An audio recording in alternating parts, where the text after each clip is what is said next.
Čau visiem! Šodien es jums parādīšu Haier karstā ūdens tvertni ar iebūvētu siltumsūkni HP200M7F9.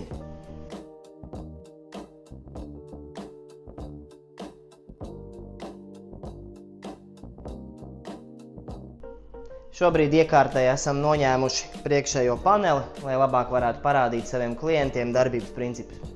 Tātad pirmais, ko īsti nozīmē karstā ūdens sagatavošanas tvertne ar iebūvētu siltumsūkni. Vienkāršiem vārdiem tas nozīmē to, ka karstā ūdens sagatavošana tiek veikta izmantojot siltumsūkņu funkciju.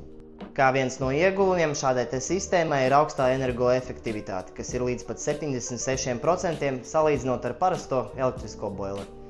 Šīs sistēmas ir uz R290 propāna gāzi un pieejamas izmēros no 80 litriem līdz pat 250 litriem.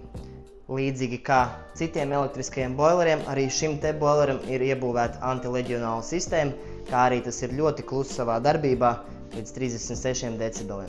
Atkarībā no iekārtas izmēra jūs varat to droši montēt saimniecības telpā, garāžā vai jebkurā citā tehniskajā telpā, kurā atļauj vieta.